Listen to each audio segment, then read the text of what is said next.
Hello friends, अगर आप बिहार दरोगा, बिहार पुलिस संबंधित से बिहार के किसी भी एग्जाम से तैयारी कर रहे हैं तो अनुच्छेद टॉपिक बहुत इंपॉर्टेंट है। ठीक है, तो हम लोग अनुच्छेद टॉपिक को कंप्लीट कर रहे हैं क्योंकि एग्जाम्स आने वाला है।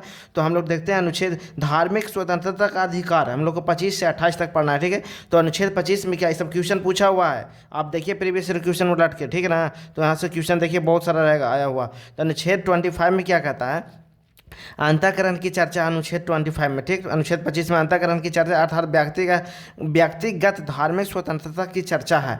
मतलब कि एक व्यक्ति के अंदर आत्मा से जो धर्म मानने का मन करेगा वो धर्म मानेगा। अनुच्छेद 25 ये उसको स्वतंत्रता देता है। अनुच्छेद 25 स्वतंत्रता देता है कि आपका जो अंदर आत्मा से जिस धर्म को मानने का मन करता है उस धर्म को मानिए। ठीक है, कोई रोक टोक नहीं है। इसके तहत ही अनुच्छेद 25 के तहत ही इसके तहत ही सिखों को कृपान रखने का मतलब कि अधिकार देता है, मुस्लिम को दाढ़ी रखने का और हिंदुओं को टीक रखने का स्वतंत्रता देता है। कौन? अनुच्छेद 25 हम लोग को स्वतंत्रता देता है अनुच्छेद 25 की। ये चीज़ आप कर सकते हैं। ठीक है, और बौद्ध धर्म, जैन, सिख, हिंदू, मतलब कि बौद्ध धर्म, जैन और सिख हिंदू धर्म का अंग है। ये एग्जाम्स में आया हुआ क्वेश्चन है, समझे कि बौद्ध धर्म, जैन ये सब किसका अंग है? तो हिंदू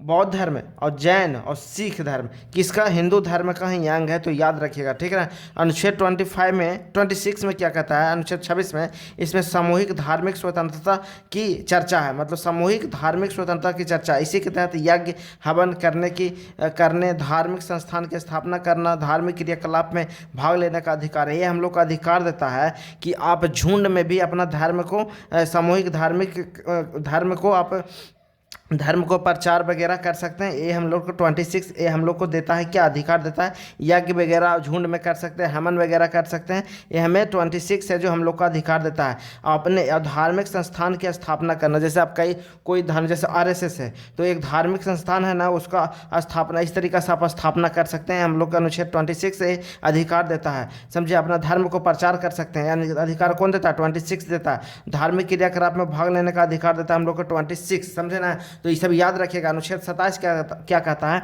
कि धार्मिक कार्य के लिए, बताइए तो जरा कि धार्मिक संस्थान की 2-3 नाम का बताइए तो कमेंट में जरा, कि धार्मिक संस्थान का नाम बताइए जो कमेंट में बताइए कि धार्मिक संस्थान कितने, जैसे कि इस्कॉन हो गया, RSS हो गया, इस प्रकार से 1-2 और बताइए तो आप लोग। अनुच्छेद 27 में क्या है? धार्मिक कार्य के लिए दिया गया धन पर टैक्स नहीं लगेगा। अनुच्छेद 27 कहता है क्या कि अगर धार्मिक कार्य के लिए जो पैसा दिया जा रहा है उस पर टैक्स नहीं लगेगा। जैसे कि राम मंदिर बनने के लिए पैसा दिया गया चंदा, तो उस पर टैक्स लगा नहीं, क्योंकि वो धार्मिक कार्य के लिए दिया गया धन था, उस पर टैक्स नहीं लगा। थोड़ा प्रैक्टिकल होकर पढ़िए, याद रहेगा, समझे। अनुच्छेद 28 में क्या कहता है कि सरकारी धन से चल रहे संस्थान में धार्मिक शिक्षा नहीं दी जाएगी। जैसे कोई भी संस्था है जो सरकारी पैसा से चल रहा है, सरकारी धन से चल रहा है, तो उसमें धार्मिक शिक्षा आप नहीं दे सकते हैं। जैसे स्कूल है तो इसमें क्या सरकारी धन से वो संस्था चल रहा है, तो इसमें आप मतलब कि रिलीजियस एजुकेशन नहीं दे सकते हैं। अनुच्छेद 28 कहता है, समझे।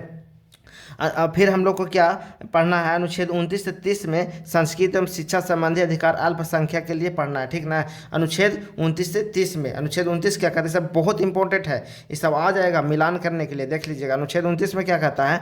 अल्पसंख्यकों के हितों का रक्षा करने को कहता है अनुच्छेद 29। अनुच्छेद 29 के अल्पसंख्यकों के हितों का संरक्षण का बात करता है अनुच्छेद 29। ठीक है, इसमें अल्पसंख्यकों की रक्षा है, इसमें अल्पसंख्यकों की रक्षा की बात करता है। और कहा गया है कि किसी भी अल्पसंख्यक को इसकी भाषा या संस्कृति के आधार पर किसी संस्था में प्रवेश नहीं रोका जा सकता है। मान ली किसी का आप अल्पसंख्यक है, उसका मतलब उसकी भाषा के आधार पर या उसके धर्म के आधार पर उसको आप किसी संस्था में रोक नहीं सकते हैं। ठीक ना, उसको प्रवेश करने से। अनुच्छेद 29 ये बताता है, उसको मतलब संरक्षण देता है अल्पसंख्यकों को, समझे। अनुच्छेद 30 क्या कहता है? अल्पसंख्यकों का शिक्षा का संरक्षण देता है। जबकि अल्पसंख्यक यदि बहुसंख्यक के बीच शिक्षा लेने से संकोच कर रहा है तो अल्पसंख्यक अपने पसंद की संस्था खोल सकता है। जैसे मुस्लिम, हिंदू, बहुसंख्यक, उसमें अगर उसको शिक्षा लेने में दिक्कत हो रहा है तो मदरसा उन लोग खोलते हैं ना, मदरसा में पढ़ाई करते हैं, तो इस तरीक़ा से अलग संस्था खोल सकता है, उसके लिए भी सरकार धन देता है। ठीक है, देखिए हम लोग अनुच्छेद 32 देखते हैं। ठीक, 32 बहुत इंपॉर्टेंट है, कितना बार पूछा गया। अगर वीडियो को देख रहे हैं आप लोग का अच्छा लगा तो वीडियो को जरा लाइक करिए, चैनल को सब्सक्राइब करिए। ठीक ना, क्योंकि आप लोग सब खाली वीडियो कंज्यूम करते हैं, देखते हैं और लाइक नहीं करते हैं। अनुच्छेद 32 में क्या है कि संवैधानिक उपचार का अधिकार है, समझे। 32 में क्या संवैधानिक उपचार का अधिकार? अनुच्छेद 32 कहता है कि आप सुप्रीम कोर्ट जा सकते हैं अगर आपका मौलिक अधिकार हनन होता है। अगर आपका कोई भी मौलिक अधिकार हनन होता है तो आप डायरेक्ट कहाँ जा सकते हैं? सुप्रीम कोर्ट जा सकते हैं। सुप्रीम कोर्ट कोर्ट जा सकते हैं, समझे, सुप्रीम कोर्ट जा सकते हैं। आपका मौलिक अधिकार का अगर हनन होता है तो समझिए कितना पावरफुल है अनुच्छेद 32। संवैधानिक उपचार का अधिकार इस भी कहते हैं, समझे। अनुच्छेद 33 क्या कहता है कि राष्ट्रीय सुरक्षा के हित में संसद, सेना, मीडिया तथा गुप्तचर के मूल अधिकारों को सीमित कर सकता है। मतलब कि सीमित रोक सकता है, उसको हर जगह एंट्री नहीं दे सकता है मीडिया को। मतलब कि इस तरीक़े से सेना के भी मतलब कि रोक सकता है। संसद क्या कर सकता है, इस सबको मूल अधिकारों को सीमित कर सकता है, मतलब कि कटौती कर सकता है मूल अधिकार में, मतलब कि राष्ट्रीय सुरक्षा के हित में। अनुच्छेद 34 में क्या कहता है, अनुच्छेद 34, भारत के किसी भी क्षेत्र में सेना का मार्शल लॉ लागू किया जाता है। मतलब कि सेना का कानून लागू किया जा सकता है अगर ऐसा ज़रूरत पड़ा तो। अनुच्छेद 34 ये बात बताता है कि मार्शल लॉ कहीं भी लागू किया जा सकता है भारत में, ठीक है।